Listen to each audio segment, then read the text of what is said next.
PTC seperti biasa, channel yang untuk kita berusaha untuk edukasi juga cara merawat akuarium air laut ataupun binatang. Di sini sifatnya lebih sharing ya. Gue pengen channel kita ini lebih ke sharing, dan gue makasih banget udah banyak yang misalnya ada teman-teman yang bertanya, terus ada yang mau bersedia menjawab di channel ini. Gue jujur secara pribadi terima kasih banyak, itu sangat menolong gue, sangat mudah-mudahan juga menolong teman-teman yang lain. Jadi bisa mendapatkan jawaban dari kesulitan-kesulitan dalam merawat akuarium air laut. Jadi kita sama-sama di sini untuk belajar. Mungkin nanti gue dapat masukan dari teman-teman ya yang nge-WA kita gitu, maksudnya menanyakan maksudnya basic-basic dasar yang mungkin masih menjadi pertanyaan buat teman-teman. Gue akan mau coba juga untuk gimana caranya membikinkan video, mudah-mudahan karena kalau misalnya pakai chat ya, kadang-kadang kan ada yang tidak kena ataupun ada yang tidak terjawab gitu ya. Tapi kalau mudah-mudahan dengan video, dan apalagi ada teman-teman lain juga yang bisa menulis, komen, jadi makin banyak masukan ataupun pengalaman dari teman-teman yang lain. Jadi mudah-mudahan ilmu-ilmu yang ilmu-ilmu dasar itu bisa kita sharing. Jadi teman-teman tahu cara penanganan dalam merawat akuarium air laut. Sekalian di sini gue juga mau update ya. Gue mau update si hiu, alhamdulillah udah stabil. Nanti gue liatin di video terakhir ya. Udah stabil. Jadi memang dalam proses-proses awal misalnya kita teman-teman ada yang beli hiu gitu, memang itu proses awalnya itu wajar ya, dia karena kenapa-napa dulu, stres gitu ya, karena adaptasi ke tank baru ataupun ke bak atau kolam baru ya. Jadi memang itu wajar. Tapi memang gue kemarin coba ngasih tes kasih makan belum mau ya. Memang itu prosesnya beda-beda setiap ikan. Jadi nanti gue akan update lagi berapa lama dia akan mau makan. Untuk yang pertama di sini gue ada beberapa ikan ya, tapi nggak banyak sih yang masuk. Nah teman-teman, pertama nih dilihat ya, ini ada ikan kodok. Nah ini kayak hampir kayak reptile ya, karena ini ikan nggak berenang teman-teman, lebih ke jalan. Mereka punya kaki tuh, punya tangan tuh di depan, lihat kan. Dan ini predator. Nah ini kalau misalnya jangan digabung sama ikan-ikan size segini ya, ini ditelen. Ini gue masukin sini karena masih aklimasi. Di saat dia aklimasi, dia masih belum siap tuh gitu, masih belum bisa untuk makan ya, masih stres lah gitu. Bahasa ininya masih stres, jadi masih aman. Tapi kalau udah masuk ke akuarium, teman-teman beli ini, habis itu beli ikan polimas nih, contoh yang ada seperti di video ini, bisa-bisa nanti teman-teman lihat perutnya gendut banget dan ikannya udah hilang. Itu terjadi waktu itu, gue pernah ada yang lebih gede lagi, so ada exocet yang badannya bersama sama dia ya, itu ditelan bulet-bulet sama dia tuh, jadi perutnya udah kayak ikan buntel jadinya. Nah jadi memang, dan ikan ini kalau teman-teman mau tahu, dia tuh ada banyak banget jenisnya. Jadi ada yang ini tiger ya, ada lagi yang warnanya biasa cuman coklat doang, ada yang kodokan asli. Ikan kodok asli itu bagus ya, warnanya lebih terang, lebih nyala gitu. Jadi memang ini termasuk ikan-ikan unik teman-teman ya. Jadi eksotik lah, karena dia makan itu pakai di depan ya untuk mancing ikannya. Jadi ada mancing ikan, nanti dia telan langsung bulat-bulat. Nah di sini ada juga ada ikan polimas. Polimas ini biasa main di anemon model gitu ya.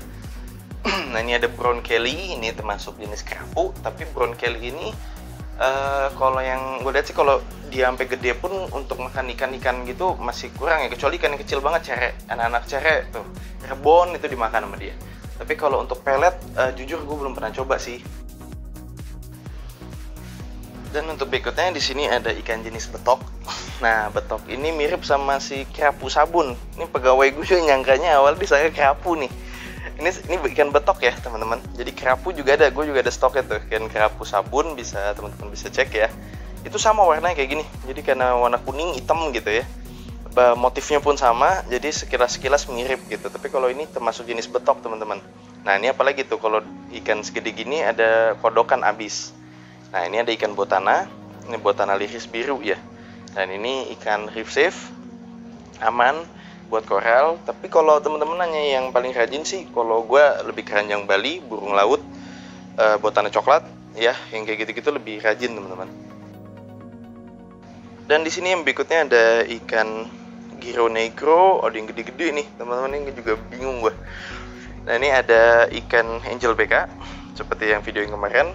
Jadi kalau angel teman-teman wajib tanya ya ke pembelinya, atau teman-teman cek dulu di internet apakah dia reef safe apa enggak. Itu kunci paling penting, Angel BK sama KPKP ataupun butterfly fish. Nah itu teman-teman harus cek. Nah di sini saya bilang nih, ini polimas. Jadi kalau teman-teman beli polimas kecil gitu ya, nah ini bisa segede gini teman-teman. Ini udah cocoknya buat breeding ataupun ternak ya, ataupun teman-teman punya tank yang gede. Nah biasanya kalau di sini udah dimasukin ada anemon nih gitu ya, mereka udah akan nge-host tuh, dan biasanya jantannya itu lebih kecil dibanding yang gedenya. Nah jadi memang jenis-jenis ini yang saya tahu ya, maaf koreksi kalau salah. Mereka ini misalnya teman-teman beli 2 dengan nih size sama nih ya, contoh nih size sama nih seperti ini. Mereka ini nanti bisa berubah kelamin. Jadi kalau yang jadi betina itu dia akan jadi lebih besar, yang jantan akan lebih kecil. Jadi mereka bisa berubah gender, jadi berubah seks ya gitu. Jadi jenis kelamin mereka bisa berubah. Nah itu keunikannya. Nah ini maaf kalau ada salah bisa ini ya, tulis di komen ya. Jadi misalnya jangan sampai gue menyesatkan juga gitu. Tapi ini yang dari ilmu yang gue tahu aja sih. Gue sempat nanya-nanya sama yang teman gue yang breeding gitu. Mereka jelaskan seperti itu. Nah ini ada juga yang gede, termasuk jenis-jenis keluarga Nemo. Ini Giro Negro. Nah jadi banyak banget memang jenis-jenisnya. Nggak semuanya itu Nemo ya teman-teman. Nah ini ada Giro Negro, itu lebih ke hitam putih. Basicnya hitam putih. Kalau ini bedanya sama Nemo. Kalau Nemo tuh orange.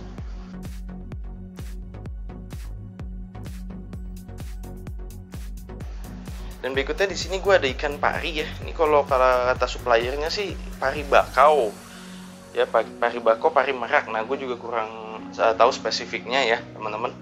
Ini kayak kayak UFO ya. Jadi agak-agak aneh gitu ngelihatnya. Tapi bagus banget sih menurut gue sih, lucu ya gitu. Nah ini biasanya bisa jadi tank mate-nya si hiu. Nah teman-teman kalau yang mau beli hiu itu atau pari, ini jangan pernah kasih Cooper ya. Jadi kayak obat-obat ikan itu, mereka nih nggak kuat nih. Kalau dimasukin Cooper itu bisa mati mereka. Jadi bisa keracunan lah bahasa kasarnya ya. Jadi maksudnya kalau teman-teman yang mau aklamasi atau karantina ikan-ikan baru untuk jenis-jenis kayak pari ataupun hiu, jangan pernah dikasih untuk Cooper. Dan termasuk juga misalnya gurita ataupun udang, ikan tuh nggak akan kuat teman-teman. Hanya ikan Cooper itu, ikan-ikan tertentu. Dan di sini juga ada masuk gurita zebra. Nah, ini teman-teman ya. Nah, kalau teman-teman yang mau miara gurita itu gini. Atasnya itu harus tertutup, tapi dia juga harus maksudnya udaranya tetap bagus ya, tetap running gitu, tetap muter. Jadi jangan sampai kepanasan dan ujungnya bisa mati. Nah, itu ada karena dia nih kalau ada lubang sekecil gimana tuh mereka bisa lolos. Nah, itu yang jadi masalah. Itu yang harus kita lebih hati-hati. Nah ini teman-teman lihat ya, kalau mereka merasa terancam, mereka akan mengeluarkan warnanya. Jadi warna motifnya tuh jadi lebih terlihat gitu. Dan dia kalau panik bisa ngeluarin tinta. Nah itu yang bikin jadi masalah kalau teman-teman kaget-kagetin di akuarium, dia ngeluarin tinta. Nah itu kan ngeluarin amoniak. Nah itu harus butuh ada skimmer. Jadi makanya kalau miara kayak gini display only. Tapi dia kalau udah lama, mereka tahu orang, mereka nggak takut. Jadi kalau kita deketin, mereka tahu nih dia mau dikasih makan, nanti tentakelnya akan datengin. Ini kayak begini reaksinya karena dia baru datang ya, masih stres gitu. Tapi lama-lama, saya dulu pernah punya sampai berapa bulan gitu, akhirnya dibeli orang si gurita zebra ini. Pas saya datang tuh dia nyariin nanti saya suapin gitu ikan cere yang beku atau udang beku, itu saya panasin, nunggu adem saya kasih ke dia gitu. Nah itu uniknya kalau punya gurita teman-teman. Dan di sini gue juga masuk ada ikan ada jenis udang ya. Ini udang mantis ataupun udang tinju. Nah udang-udang ini mereka tuh nggak bisa ya digabung sama udang-udang lain gitu. Nggak bisa kayak udang pelet sama udang gitu. Nah itu nggak bisa tuh. Nah kenapa? Karena dia ini predator teman-teman. Jadi nanti dia akan ninju udang lain ataupun ikan kecil lain dan nanti akan dimakan sama dia. Nah itu kenapa kalau punya udang seperti ini disarankan soliter. Dan teman-teman yang mau nih ya, mau ikan apa, mau udang seperti ini atau ini gini, jenis udang, anemon, koral, keong, bintang laut, selalu cek salinity ya teman-teman di 1024. Jangan lebih ataupun kekurangan jauh. Jadi kalau lebih itu bisa mati. Nah, beda sama ikan air tawar. Ikan air tawar dari keran kita putar aja gitu tanpa kita harus cek kadarnya, mereka aman gitu selama itu diproses 1 hari 2 hari. Nah, kalau laut itu bisa diproses 3 bulan untuk cycling. Itu satu. Kedua, kita harus cek kadar garamnya ini berapa. Karena kalau sampai kelebihan membuat kematian nanti pada biota ini. Jadi kasihan ya, jadi teman-teman harus tahu. Nanti ada beberapa video gue akan share step-step kecil ataupun step-step dasar dalam merawat, kayak misalnya dibutuhkan apa aja, habis itu kondisi air seperti apa. Ya mudah-mudahan kita bisa sharing ya teman-teman. Dan yang berikutnya di sini gua update ya perkembangan si hiu di BKC. Nah, hiu ini alhamdulillah teman-teman bisa lihat ya, gerakannya udah mulai normal, mulai stabil, tidak dapat nabrak. Jadi maksudnya di sini sih makanan kayak lautnya banyak ya. Jadi dia bisa ngemil juga, tapi basicnya sebenarnya makanannya dia itu gue suka kasih ikan selar gue rebus. Yang gue udah pernah jelasin ya, ikan selar itu gue rebus karena ngindarin bakteri. Jadi gue kasih makan dia tuh utuh-utuh. Jadi satu itu biasanya ditelan bulat-bulat sama dia. Nah, kalau kemarin kan dari sekecil gini udah agak lebih besar ya, jadi awalnya cuma makan setengah. Ini mungkin masih setengah nih, setengah badan. Nanti lama-lama dia mulai butuh satu, nambah lagi jadi 1,5. Nah, gue sih ngasih makan 2 hari sekali biasanya teman-teman. Jadi ngindarin kalau teman-teman punya tank mate dia nih ikan pari, ikan moray. Nah, kalau dia kelaparan ya tetap aja namanya hiu predator ya, mereka akan bisa makan tuh dulu.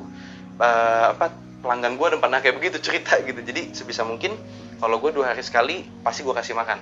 Jadi ngindarin dia untuk memangsa yang lain gitu ya. Dia udah dapat makanan utamanya dari si ikan ini. Nah, mungkin ini aja video dari gue kali ini. Terima kasih buat teman-teman yang udah subscribe, like, dan komen. Sampai ketemu di video-video berikutnya. Mudah-mudahan di video berikutnya gue bisa sharing hal-hal kecil ya, untuk belajar sama-sama. Terima kasih teman-teman.